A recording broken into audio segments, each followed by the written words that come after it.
May isang babaeng mahimbing na natutulog. Payapa siyang nakahiga sa examination bed habang bahagyang nakabukaka ang kanyang mabinti. Sa tabi niya ay isang lalaki. Siya ay isang matagumpay na doktor at isang respetadong tao sa lipunan. Ngunit ngayon, isinusubo niya ang kanyang daliri sa bibig ng babay habang ito'y walang malay. Ano ba talaga ang nangyari? Bakit gagawin ng isang matagumpay na doktor ang ganito? Kasuklam-suklam na bagay? At ano ang tunay na sinapit ng babaeng mahimbing na natutulog? Ikwento ko sa inyo ang isang nakakagembal na totoong istorya. Pakiclick na po ang like at subscribe buttons at i-on ang notifications. Magsimula na tayo. Ang pangalan ko ay Paolo. Ako ay isang 42 taong gulang na plastic surgeon.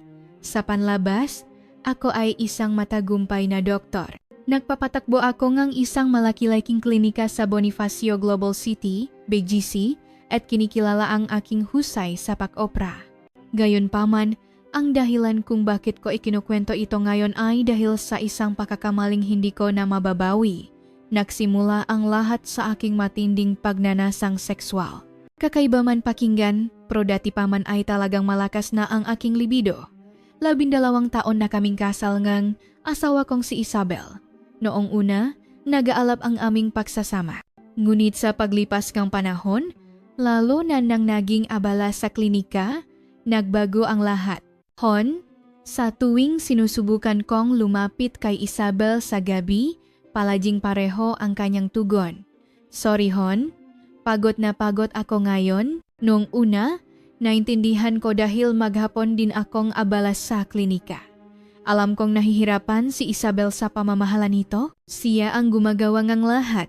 Mula sa konsultasyon sa mga pasyente, pamamahala sa mga staff, hanggang sa marketing para makapag-focus ako sa mga operasyon. Ngunit nang ang pagtanggi niya ay naging lingguhan, at pagkatapos ay ilang beses sa isang buwan, hindi ko nanatiis. Kailan pa tayo naging ganito?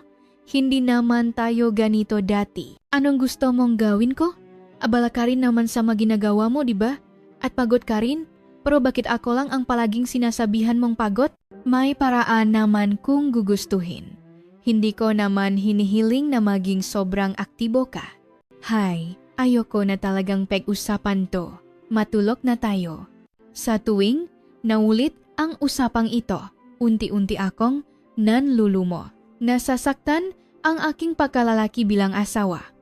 Iniisip ko kung nawala na ba ang aking dating o may iba bang dahilan. Isang araw, nagalit ako at nakipagtalo sa kanya. Wala na ba akong dating bilang lalaki? O may nagawa ba akong mali? Hindi naman sa ganonan. Pagod lang talaga ako. Bakit hindi mo maintindihan? Hindi naman isang araw o dalawa yung pagod mo. Buwan na ang lumipas. Nakakabisit ka na.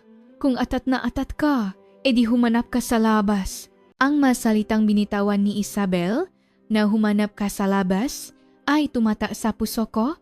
Alam kong galit lang siya, pero masakit pa rin. Habang naipon ang samangang loop, ipinagpatuloy ko ang aking pang-araw-araw na buhay bilang isang plastic surgeon. Araw-araw, nakakasalamuha ko ang magagandang pasyente.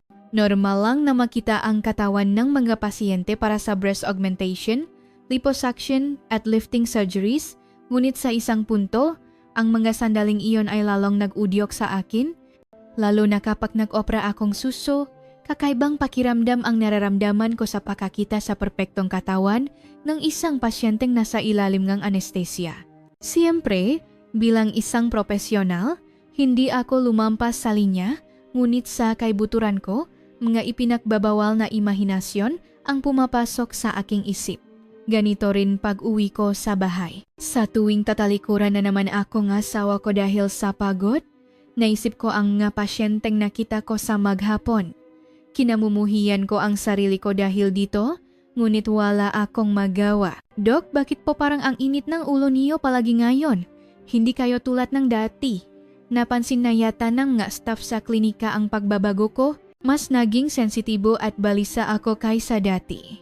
Isang gabi, matapos muling tanggihan ni Isabel, habang umiinom ako mag-isang beer, naisip ko, hindi ako pwedeng mabuhay ganito. Kailangan kong humanap ng paraan. Hindi ko alam noon na ang paraang iyon ang tuluyang sisira sa buhay ko. Sa pagbabalik tanaw, tila doon na nagsimula ang lahat. Malapit na akong sumabog sa pinipigilang pagnanasa. At may isang taong dumating sa akin na parang tadhana. Ngunit bago ko siya makilala, hindi ko talaga alam kung gaano nahihirapan si Isabel. Habang kaharap ko ang pasyente sa operating room, si Isabel ay talagang buong pusong pinapatakbo ang klinika. Mula 8 gram umaga hanggang 10 gabi, walang tigil ang araw ni Isabel. Kailangan niyang sagutin ang tawag ng pasyente, ayusin ang appointment, ay coordinate ang schedule ng staff, makipag-meeting sa mga marketing company, at kahit pag-uwi sa gabi, kailangan pa niyang asikasuhin ang website ng klinika at ihanda ang mga social media post para sa susunod na araw. May meeting ako sa advertising company bukas. Pwede ka ba sa lunchtime? Sige. Walang ganang sagot ko. Wala akong pakialam kung gaano ka-stress at pagod si Isabel dahil sa lahat ng iyon. Puno ang isip kong sarili kong kabiguan, lalo na sa gabi. Kapag binuksan ni Isabel ang kanyang laptop at ipinagpatuloy ang trabaho sa klinika, dahan-dahan akong lalapit at sasabihin, Isabel, hindi ba pwedeng bukas na yan? Sandali lang tayo. Kailangan kong tapusin to at i-report sa staff bukas kang umaga. Araw-araw naman tayong ganito. Kailan tayo makakaroon ng oras? Hay nako, huwag na nating pag-usapan yan ngayon. Hindi ako makapag-concentrate.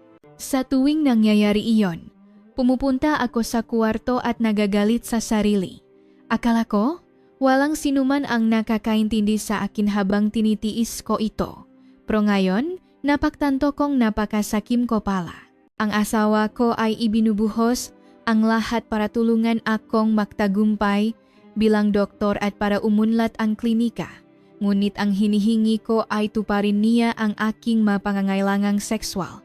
Ngunit hindi ko alam iyon nun, o baka sinadya kong hindi alamin. Mas matindi ang aking pagkabigo sa aspetong iyon. Sa ganong sitwasyon, nagsimula akong humanap ngang alis sa ibang lugar. Kapag ginagamot ko ang mga pasyente sa klinika, lalo na kapag nakakakita ko nga bata at magagandang babae, nagsisimula akong magkaroon ng makakaibang pantasya.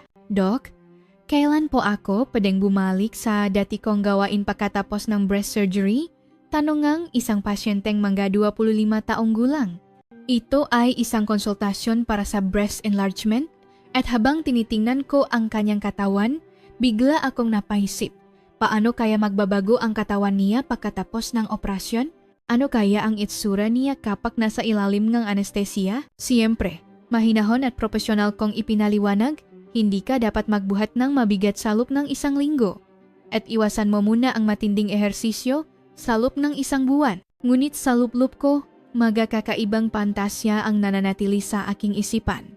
Kinamumuhian ko ang sarili ko dahil dito, ngunit siguro iwala akong magawa dahil palagi akong tinatanggihan sa bahay. Ganito rin pag-uwi ko. Kapag tatalikuran na naman ako ni Isabel dahil sa pagod, naisip ko ang mga pasyenteng nakita ko sa maghapon. Inalif ko ang aking sarili sa mga imahang iyon kapag mag-isa ako sa banyo. Doc, muha po kayong pagod na pagod nitong manakaraang araw? Sabi ni Nurse Kim. Wala to. Marami lang kasing operasyon nitong huli. May problema po ba sa bahay? Tila napansin na nga, staff ang pagbabago sa akin. Mas madalas akong mairita at nerbyoso sa maliliit na bagay. Kabaliktaran sa akin, may isa pang mag-asawang masipag na namumuhay. Sila ay sina Lina at Ben.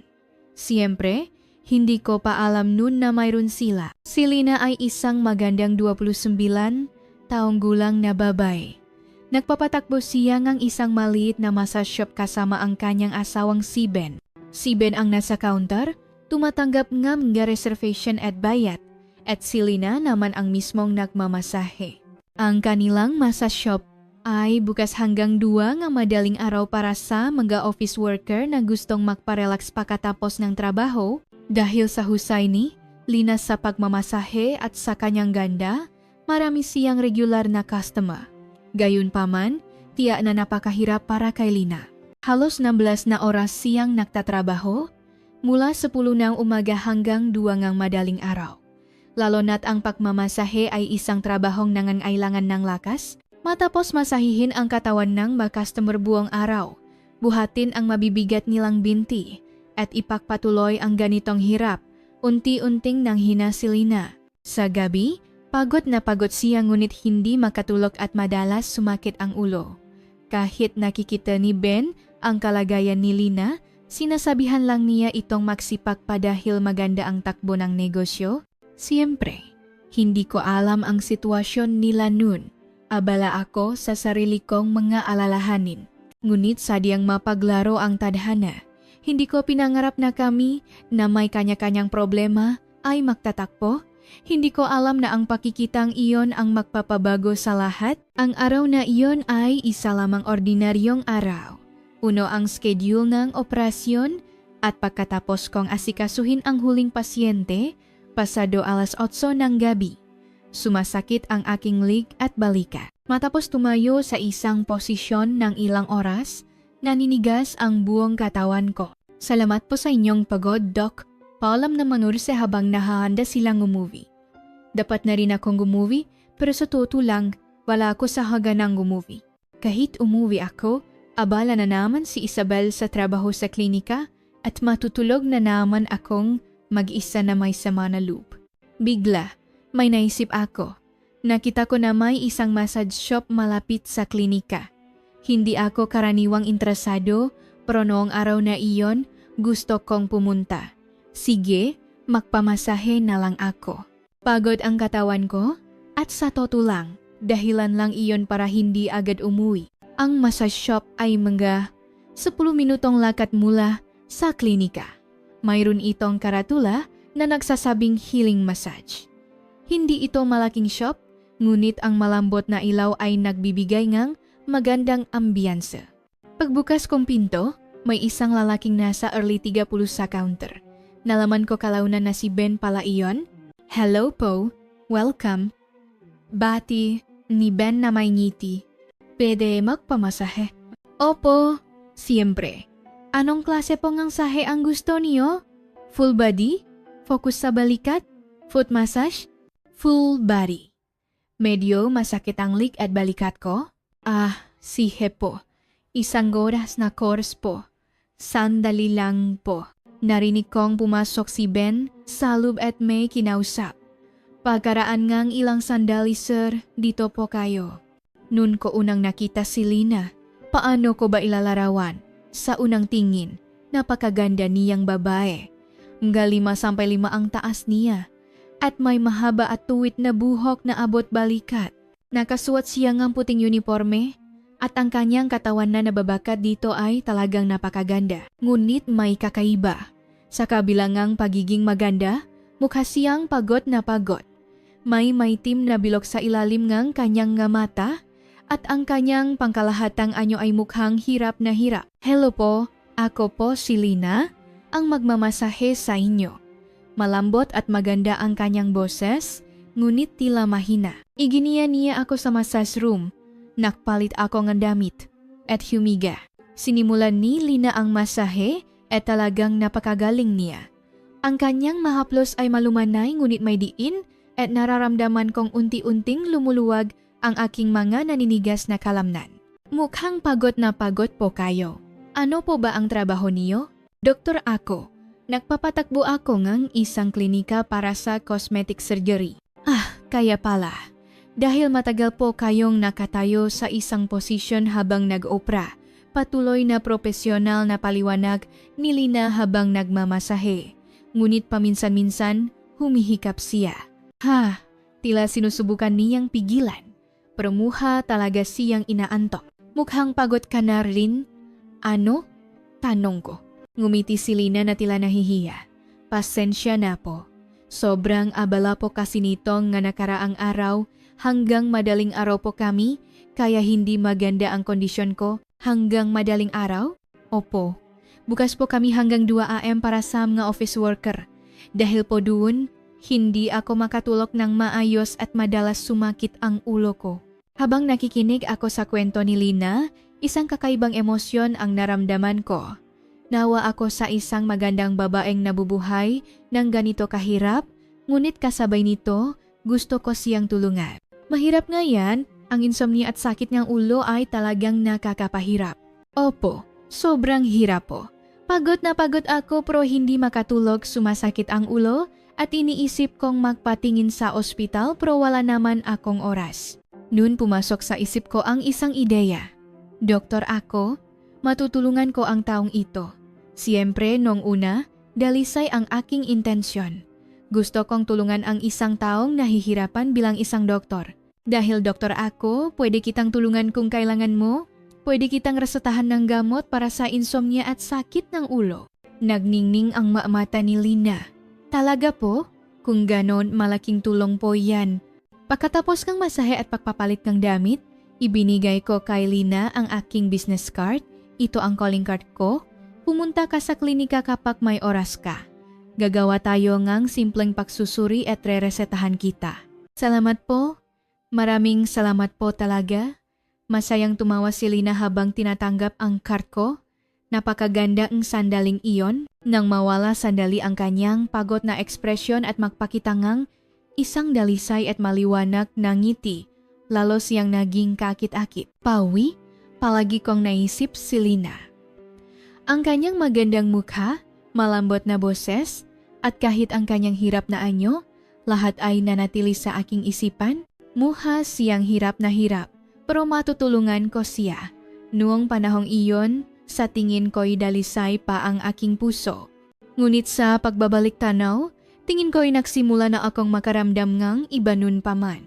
Isang komplikadong pakiramdam ngang pinipigilang pagnanasa at kalungkutan. Pag-uwi ko sa bahay, si Isabel ay nakaupo pa rin sa harap ngang kanyang laptop. Saan ka galing? Gabi ka na. Nagpamasahe lang ako. Sobrang sakit ng balikat ko. Ah, ganun ba? Pagod ka siguro? Matulog ka na? Sagot ni Isabel nang hindi inaalis ang tingin sa screen. Pareho lang ng dati, ngunit iba ang gabing iyon. Kahit nakahiga na ako sa kama, hindi mawala sa isip ko si Lina. Ang kanyang malambot na kamay, ang kanyang katawan sa puting uniforme, at kung paano siya nahihirapan. Pupunta kaya siya sa klinika? Pupuntahan niya kaya talaga ako? At paano ko siya matutulungan? Ang tanong na ito ay paulit-ulit sa aking isipan. Hindi ko alam nun na ang maliit na pakikitang iyon ay hahantong sa isang bangin na hindi na mababalikan. Ilang araw ang lumipas, ngunit wala pa ring balita mula kay Lina. Naisip ko kung itinapon niya na ba ang calling card ko o baka sobrang abala lang siya. Hindi ko mapigilang mabahala. Ngunit isang hapon, mga isang linggo ang nakalipas, sinabi sa akin ng staff sa desk ng ospital, "Doc, may naghahanap po sa inyo? Si Lina daw po? Wala po siyang appointment." Biglang bumilis ang tibok ng puso ko. Ah, siya ba? Papasukin mo sa examination room. Si po, Doc. Ilang sandali pa bumukas ang pinto ngang examination room at pumasok si Lina. Iba ang itsura niya kaysa noong nakita ko siya sa massage parlor. Nakasuot siya ngang isang mayos na one-piece dress at maganda pa rin siya, ngunit mukha pa ring pagod. "Hello po, Doc. Nandito po ako tulad na gramo sabi niyo." "Oh, Lina, welcome, maupo ka." Tumingin-tingin si Lina sa paligid na tila nag-aalala na may makarinig. "Actually po, hindi ko sinabi sa asawa ko. Sabi ko lang lalabas ako saglit." "Ah, ganun ba? Okay lang. Pero ano bang pinakamahirap na sintomas?" Huminga ngang malalim si Lina. "Hindi po talaga ako makatulog. Kapag natapos ang trabaho sa madaling araw at umuwi, pagod ang katawan ko pero hindi ako makatulog. Ang isip ko ay kung saan-saan napupunta at kapag sa wakas ay nakatulog, ilang oras lang ay kailangan ko ng gumising ulit kaya sumasakit ang ulo ko at buong katawan." Habang nakikinig sa kanyang kwento, pinagmasdan ko si Lina. Mukha talaga siyang pagod. Mas lumalim ang dark circles sa kanyang mata at medyo pumayat ang kanyang mukha, napakabigat niyan. Sa totoo lang, ang ganitong sintomas ay mahirap gamutin ngang ordinaryong gamot. "Ano po ang dapat kong gawin?" Desperado ang boses ni Lina, tila wala na siyang ibang malapitan. Noon pumasok sa isip ko ang isang ideya. Sa pagbabalik tanaw, ito ay isang tunay na demonyong kaisipan. Lina, magiging tapat ako sa'yo. Ang mga sleeping inducer ang pinakamabisa para sa ganitong matinding insomnia at stress. Gayunpaman, ang magagamot na ito ay medyo mahirap ireseta ng opisyal. Maraming test na kailangang gawin at makakaroon ng record at baka malaman ng asawa mo dahil sa insurance. Dumilim ang mukha ni Lina. Naku, paano po yan? Nasasukdulan na po talaga ako. Hindi ko na kayang mabuhay nga nito. Sa sandaling iyon, sinabi ko ang isang bagay na hindi ko na mababawi. Kung tutulungan mo ako ng hindi opisyal, possible. Paano po? Ano po ang dapat kong gawin? Tumingin sa akin si Lina na may desperadong mga mata. Bilang kapalit sa pagbibigay ko sa iyong gamot, dapat mayroon ding bagay na may tutulong ka sa akin. Biglang bumigat ang kapaligiran. Tila nahulaan na ni Lina ang ibig kong sabihin. Ano po ang ibig niyong sabihin? Tulad ng alam mo, Lina, tao lang din ako, may sarili akong ma-stress at pagnanasa. Mahirap harapin ang bagay na iyon sa bahay. Natahimik si Lina sandali. Tila nag-isip siya. Ano pa ba talagang gusto niyo? Gusto kong inumin mo ang gamot at habang mahimbing kang natutulog, asikasuhin ko ang pangangailangan ko. Magkakatulog ka ng maayos at ako na may matutugunan ang aking mga pangangailangan. Isang katawa-tawang kondisyon. Iniisip ko ngayon, paano ko nasabi iyon? Ngunit nawala ako sa katinuan nun. Matagal na natahimik si Lina. Handa akong tanggihan, ngunit gaano po kahimbing ang tulog? Mahimbing nawala akong maalala? Oo, sobrang himbing nawala kang maalala. Ginhawa ang mararamdaman mo pagising. At sabi ni Doc, gagawin ko ang kailangan kong gawin. Ngunit hindi ito makakasama sa'yo, Lina.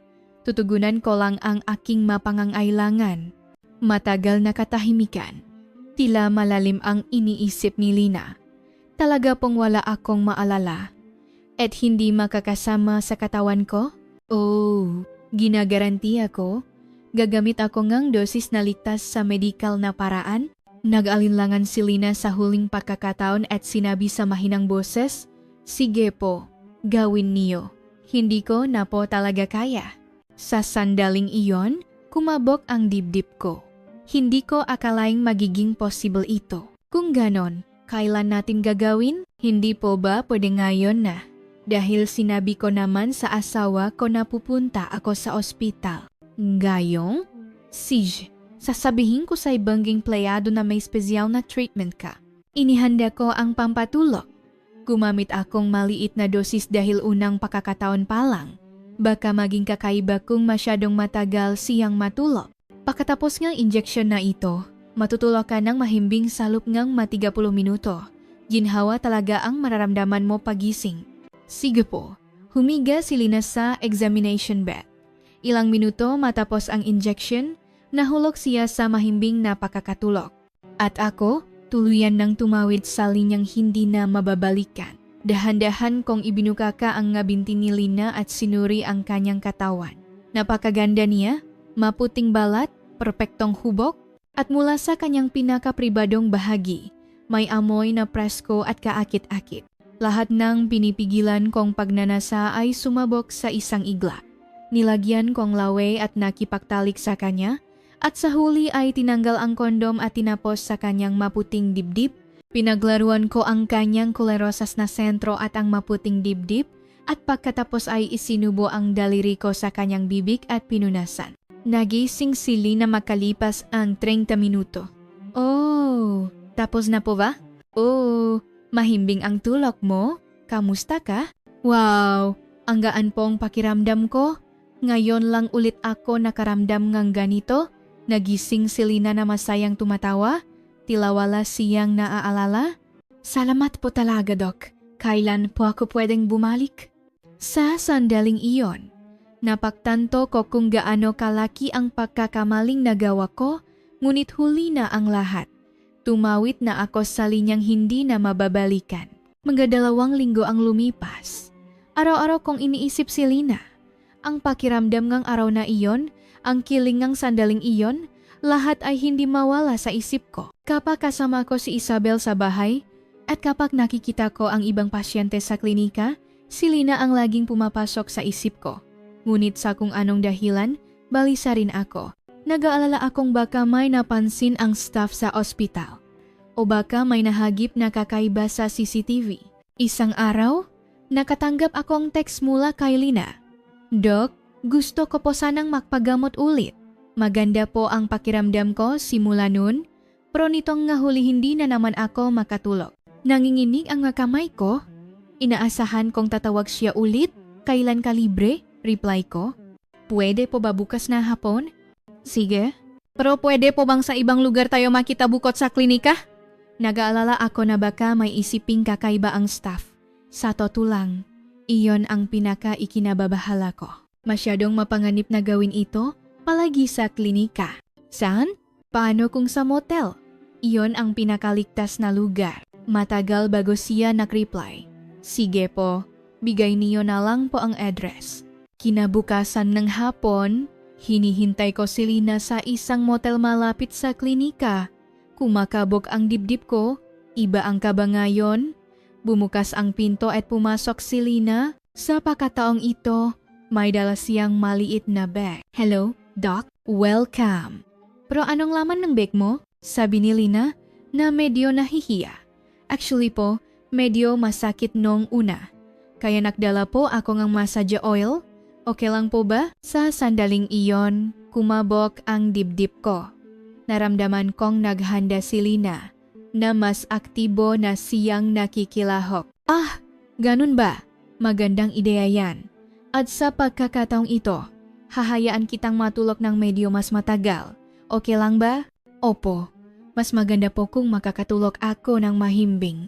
Sabi ni Lina habang humihiga sa kama. Nailang po ako sa ospital, pero mas komportable ako dito. Ganun din ang naramdaman ko. Ang pagiging lihim ng motel mismo ay nagparamdam sa akin ng mas malayang pakiramdam. Sa pagkakataong ito, dinagdagan ko ang dosis ng gamot para makatulog siya ng mahimbing sa loop nga 3 oras. Medyo mas matagal kang matutulog ngayon. Siguro nga 3 oras. Okay lang po? Sa tingin ko po mas maganda. Hindi nagtagal, nahulog sa mahimbing na tulog si Lina. At sa pagkakataong ito, sapat talaga ang aming oras. Sa ospital, 30 minuto lang ang limitasyon, kaya kailangan naming magmadali, ngunit ngayon, pwede naming gawin ang lahat ng dahan-dahan. Nang tingnan ko ang massage oil na dala ni Lina, nakita kong magandang klase ng langis ang dala niya. Ito ay isang dekalidad na langis na may banayat na halimuyak. Una, sinuri ko ang bawat sulok ng katawan ni Lina. Kahit ang mga bahaging hindi ko nakita ng maayos sa ospital dahil sa kakulangan ng oras. Ang kanyang katawan ay talagang perfect. Iniisip ko kung paano siya naging ganito kaganda. At ang ikinagulat ko ay nagpawak si Lina sa kanyang ibabang bahagi. Mas malinis at mas makinis ito kaysa noong una. Ang pula at puting bahagi ay mukhang napakasarap. Naganap ang aming unang pagtatalik matapos kong pahiran ito. Napakalambot at sarap. Higit sa lahat, gusto ko ang katotohanang nagagawa ko ang lahat ng bagay na hindi ginagawa o hindi magawa ng asawa ko para sa akin. Nailabas ko ang lahat ng pagnanasang pinigilan ko. Ngunit sa kabilang banda, nakaramdam ako ng panghihinayang. Mahimbing na natutulog si Lina at walang anumang reaksyon. Para akong nakikipaktalik sa isang manika. Ngunit marami pang oras matapos naming matapos. At hindi pa rin lubos na naibsan ang aking pagnanasa. Matapos magpahinga nga ng 2 oras, bumalik ang pagnanasa. Dahil may 3 oras, naisip kong kaya ko pang gawin ito ng isa pang beses. Sinimulan namin ang aming pangalawang pagtatalik at may kakaibang nangyari. Nagsimulang bahagyang magising si Lina. Hindi siya ganap na gising, ngunit kalahati lang ang malay. Naglabas siya nga mahinang ungol sa isang paos na boses at doon lang nagsimulang mag-react ang katawan ni Lina.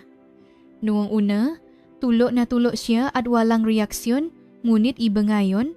Sa sandaling iyon, hindi may paliwanag ang kilik, Ang nga ungol na lumalabas sa malabong kamalayan at ang natural na reaksyon ngang kanyang katawan ay lahat napaka-stimulating. Lalo akong gumalaw ng marahas dahil gustong-gusto ko ang nga ungol na iyon.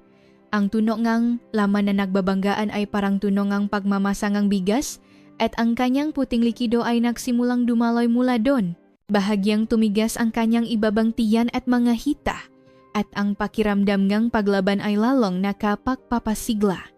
Hinawakan ko ang kanyang masuso at patuloy na gumalaw. Tinapos ko ang pangalawang relasyon sa parehong paraan. Tinapos ko sa dibdib ni Lina, hinaplos ang kanyang ping na bahagi at pinunasan gamit ang aking daliri sa kanyang bibig. Pagkatapos ngang 3 oras, tuluyan nang nagising si Lina. Wow, ang himbing ko talaga. Ngayon lang ulit ako nakatulog ng ganito, tila wala siyang naalala. Sabi niya lang ay gumaan ang pakiramdam niya. Ang ganda talagang kondisyon ko. Talagang epektibo ang gamot na bigay ni Doc. Mabuti naman. Gayunpaman, kung masyadong madalas itong treatment, baka mahirapan ang katawan mo. Sa tingin ko, sapat na ang isang beses sa isang buwan. Ano sa tingin mo? Sa totoo lang, naisip ko rin na kung masyadong madalas, magiging mapanganib. At naisip ko na kung isang beses sa isang buwan, mas magiging desperado at kapanapanabik. Sige po, sapat na ang isang beses sa isang buwan. Kung ganito naman ka-epektibo, nakaramdam ako ang kakaibang kasiyahan nang makita kong talagang nasisiyahan si Lina. Siyempre, may guilt.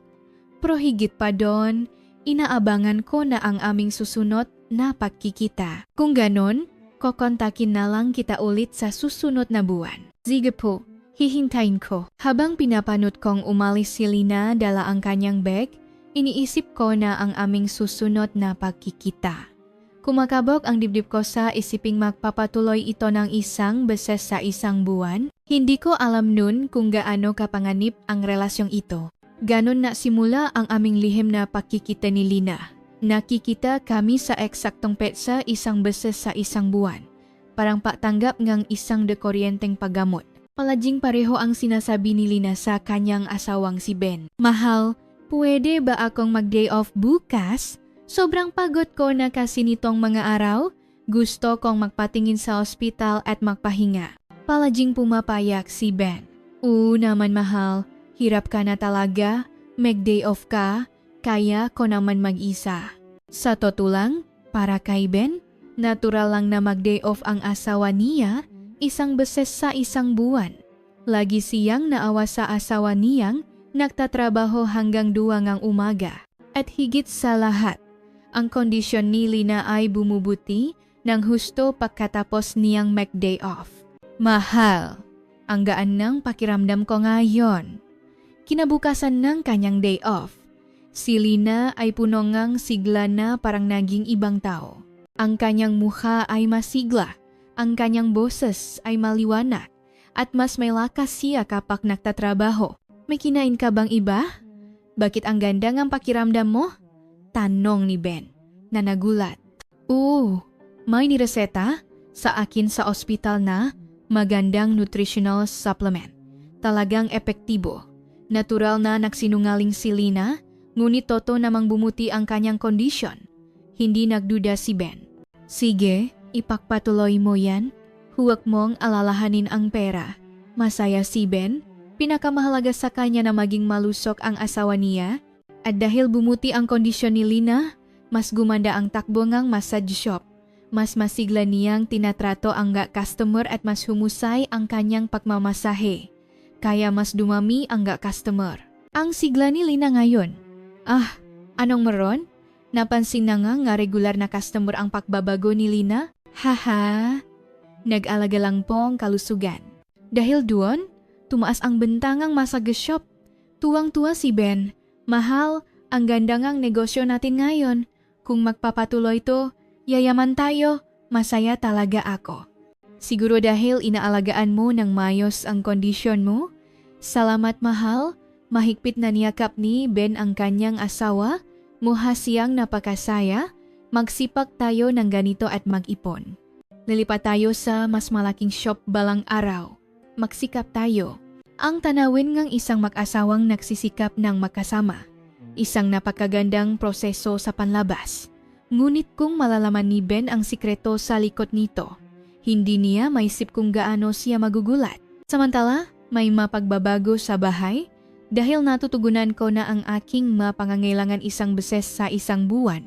Hindi na ako gaanong mapilit kay Isabel sa bahay. Hon, parang mas kalmado ka ng gayon, sabi ni Isabel. O ba?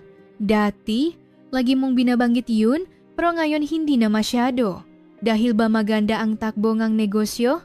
Sa totoo lang, malaking ginhawa ito para kay Isabel. Hindi na gaanong demanding ang asawa niya, kaya komportable siya. Stable na ang trabaho sa klinika. Siguro dahil tumatanda na ako, nag-imbento na lang akong kwento. Siyempre, iba ang totoong dahilan. Pero sa tingin ko maganda yan. Dati kasi, parang stress na stress ka. Tila gumaan ang loop ni Isabel. Mas nakapag-focus siya sa trabaho dahil sa tingin niya ay stable na ang kanyang asawa. Pagkatapos ngang maanim na buwan, perpekto na ang aming pattern ni Lina. Nakikita kami isang beses sa isang buwan sa eksaktong parehong paraan at ito ay isang perpektong alibi na walang sinumang naghihinala. Dok, salamat po talaga. Dahil sa inyo, nagbago ang buhay ko, sabi ni Lina isang araw. Mabuti naman. Masayang masaya po ang asawa ko ngayon. Naging mas masigla daw ako at maganda ang takbong negosyo at lahat ay bumuti. Nang marinig ko iyon, halo-halong emosyon ang naramdaman ko.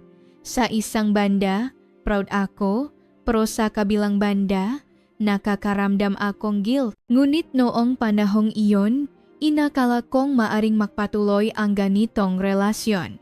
Isang perpektong balanse kung saan walang nakakalam, walang nasasaktan, at lahat ay masaya. Napaka-inosente ko. Alam kong walang perpektong krimen sa mundo at ang mga kasinungalingan ay tiyak na malalaman din balang araw. Wala akong kalam-alam nun.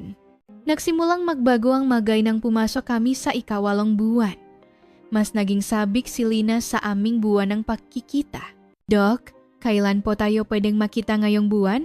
Karaniwan, ako ang unang kumokontak. Pero sa pagkakataong ito, si Lina ang unang nektext. Isang linggo pa siyang mas maaga kaysa sa schedule. Bakit? May espesyal ba? Wala naman po. Nitong mga araw kasi, hindi na naman ako makatulog at sumasakit ang ulo ko.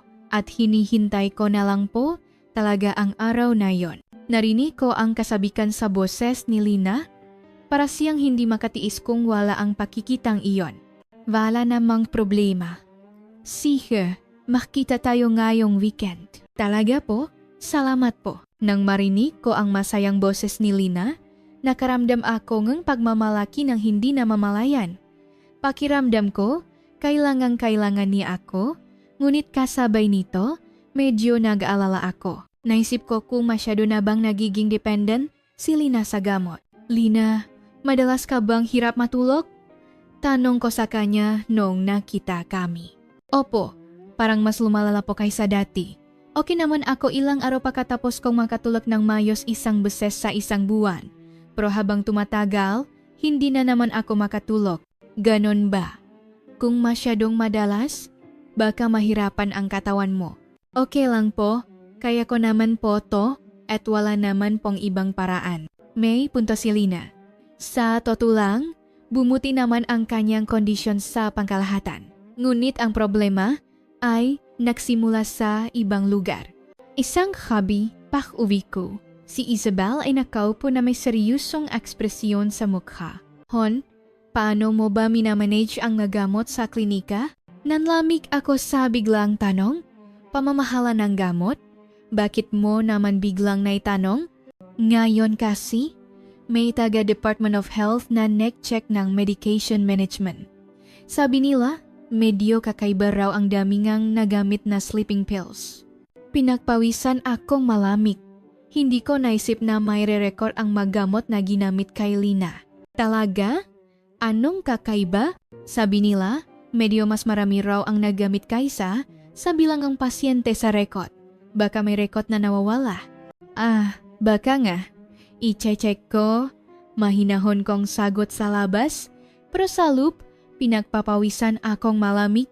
Siguro naman walang seryoso, pero kailangan nating mag-ingat. Nitong mga araw, sobrang sensitibo nga autoridad sa medication management. Siya, i-check ko bukas. Hindi ako nakatulog ng gabing iyon, nag-alala akong baka mahuli ako. Masyado yata akong naging kampante. Kinabukasan habang inaayos ko ang mga record sa ospital, naisip kong kailangan kong maging mas maingat sa hinaharap. Naisip kung kailangan kong bawasan ang daming ng gamot na ginagamit o humanap ng ibang paraan. Ngunit may mas malaking problema. Mas naging madalas ang pakontak sa akin ni Lina. Dok, pwede po ba tayong makita ulit ngayong linggo? Ngayong linggo? Nagita na tayo noong nakaraang linggo. Opo, alam ko po. Pero hindi po talaga ako makatulog. At sa totoo lang po, hindi ko na mahintay ang panahong iyon. Ang masalita ni Lina ay nagiging mas tapat. Noong una, sabi niya ay para lang sa therapeutic purposes, pero ngayon parang gusto na niya ang pakikita mismo. Lina, kung masyadong madalas, mapanganib talaga. Kahit isang beses sa isang buwan medyo marami na, pero pwede po ba dagdagan niyo na lang ng konti ang gamot para mas matagal akong makatulog sa sandaling yon? Napaktanto ko. Hindi lang dependent si Lina sa gamot, kundi addicted na siya sa relasyong gito mismo. Lina, sa tingin ko medyo delikado na to. Kung masyadong madalas. Gusto niyo rin naman, Dok, di ba? Nararamdaman ko rin. Hinihintay niyo rin ako. Matapang na sabi ni Lina, wala akong masabi. Totoo iyon. Pero maaring mapanganib para sa ating dalawa. Konti pa lang po, pakiusap. Sa pakikinig, sa desperadong boses ni Lina, hindi ako makatanggi. O mas tamang sabihin, ayaw kong tumanggi. Kaya ang dating isang beses sa isang buwan na pakikita ay naging irregular. Minsan, isang beses sa 2 linggo, minsan, isang beses sa 1 linggo. At sa bawat pagkakataon, kailangan kong gumamit ng mas maraming gamot. Gusto ni Lina na matulo ng mas matagal at mas mahimbing. Sa pagkakataong ito, pakitulo niyo po ako ng mas matagal.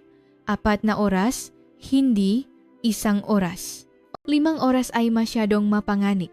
Okay lang po, maluso naman ako. Ang ganitong healing ay patuloy na dumarami at hindi ako makatanggi. Ang pagkakaroon ng mas maraming oras ay maganda rin para sa akin. Ngunit sa isang bahagi ngang aking puso, patuloy akong nakakaramdam ngang pagkabalisa.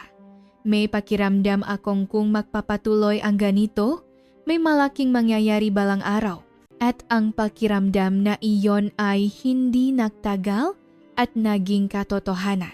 Ang araw na iyon ay isang di pangkaraniwang araw. Bandang 8 gabi, nang tinatapos ko na ang huling pasyente sa klinika at naklilikpit, biglang dumating si Lina. Lina, anong ginagawa mo dito? Maputla ang kanyang mukha.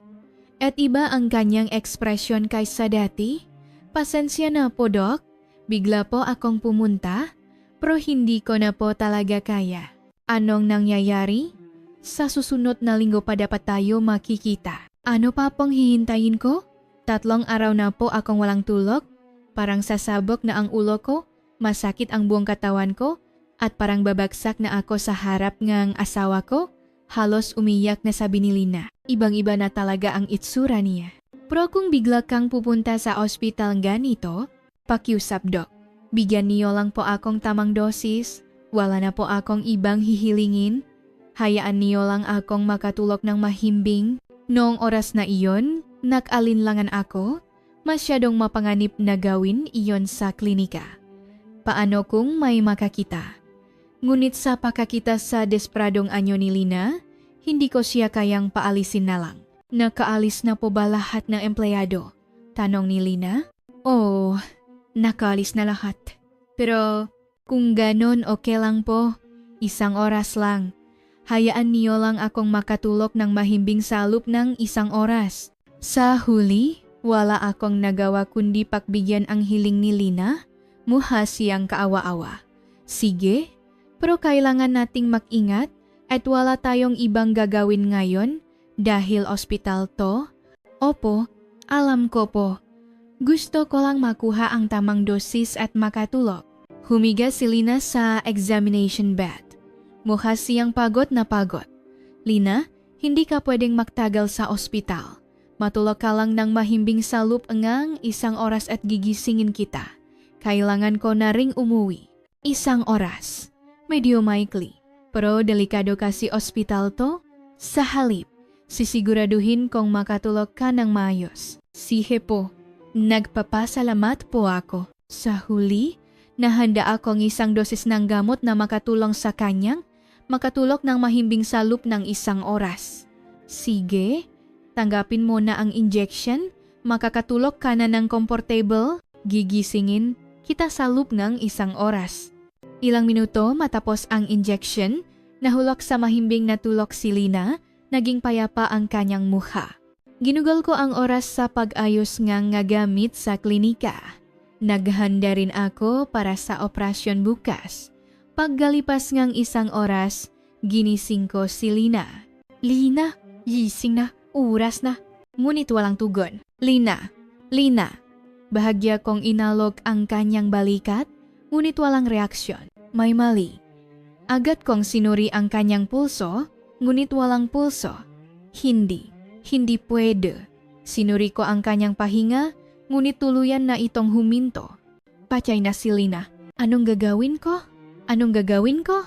Umikot ang aking isipan. Tatawag ba akong ambulansya o hindi?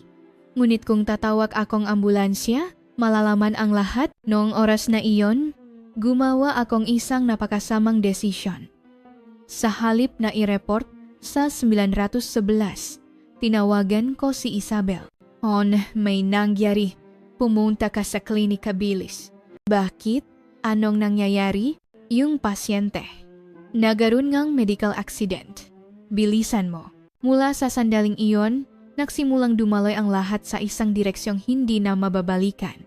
Kinitil ko ang buhay ngang isang inosenteng tao dahil sa aking mga pagnanasa. At ngayon, sinusubukan kong isama ang aking asawa sa kakilakilabot na bagay na ito. Pakalipas ng 30 minuto, dumating si Isabel sa klinika. Hon, anong nangyayari? Kakaiba ang boses mo sa telepono at bakit ang putla mo? Hindi ako makapagsalita. Paano ko ito ipapaliwanag? Isabel, may malaki talagang problema. Dinala ko si Isabel sa examination room. Nakita niya si Lina na nakahiga. Nagulat si Isabel. Ano to? Sino tong babaeng to? Bakit siya ganito? Ginagamot ko ang insomnia niya. Tapos bigla siyang naging ganito. Anong klaseng gamutan ang ginawa mo? Allergic reaction ba sa sleeping injection? Bigla na lang siyang huminto sa pahinga.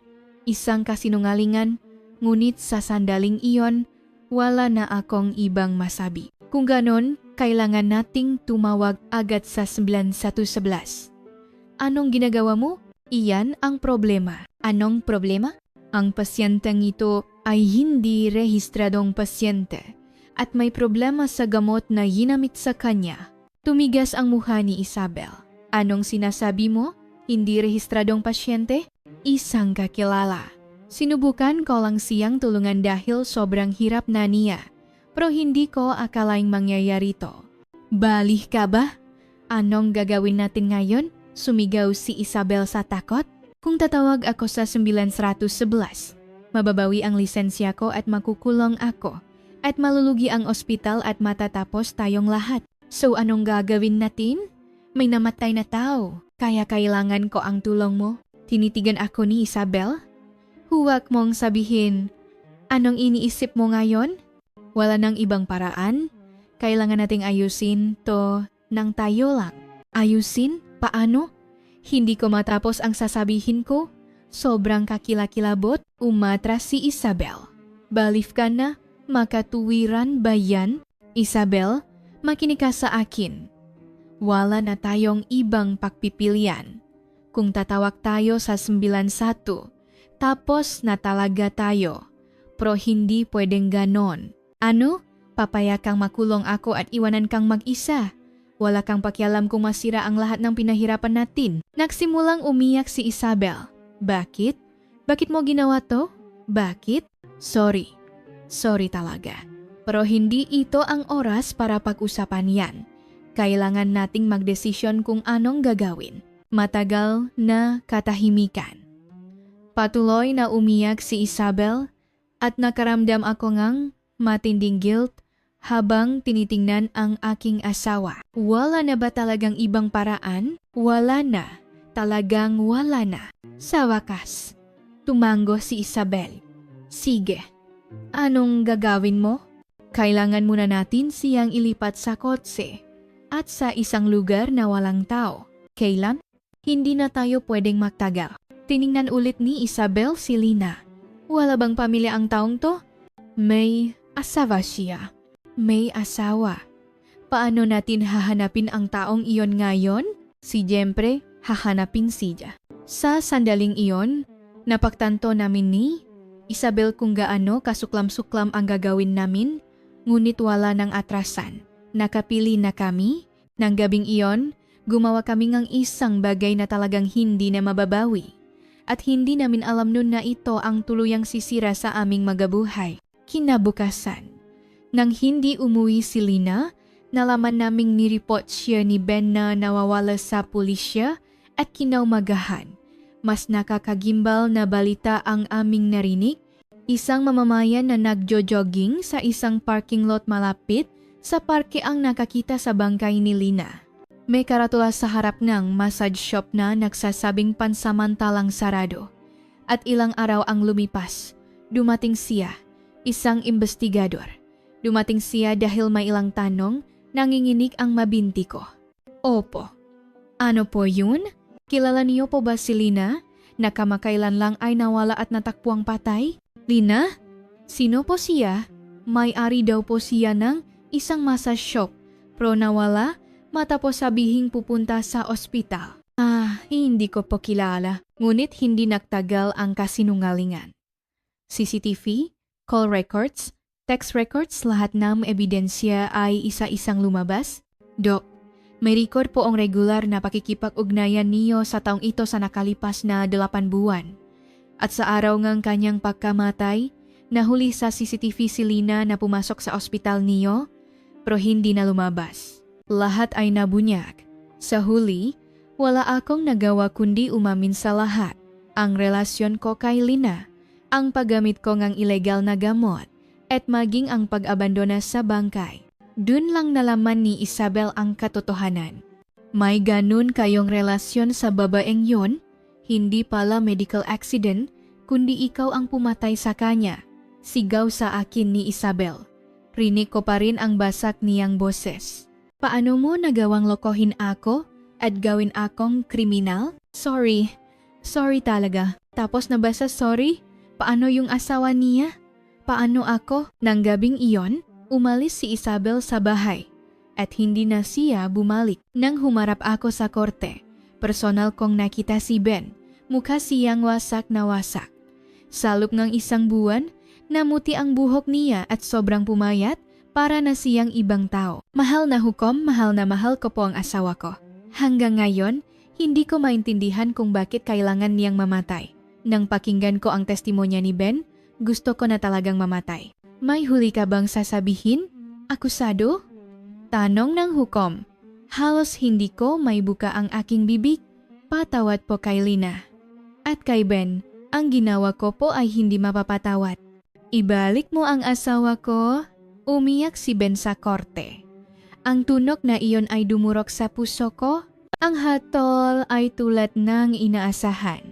Sinentensyahan ako ngang habang buhay na pakabilanggo para sa homicide at pag-abandona sa bangkay at binawi ang aking lisensya. Si Isabel ay sinentensyahan ng 10 taon para sa pagtulong sa pagtatago ng krimen. Habang papunta sa kulungan, naisip ko kung gaano karaming tao ang sinira ko. Nawalan ng buhay si Lina at nawalan ng minamahal na asawa si Ben magpakailanman. Naging kriminal si Isabel dahil sa akin at nawala ang lahat dahil sa aking kasakiman. Nagsimula ang lahat sa maling pagnanasa ko. Ngayon, nawala na sa akin ang lahat. ang aking asawa, trabaho, katayuan sa lipunan. Ngunit ang mas masakit kaysa doon ay ang mga nagawa ko. Kung may babalik ko lang ang panahon, hinding-hindi ko gagawin ang pagpili na iyon.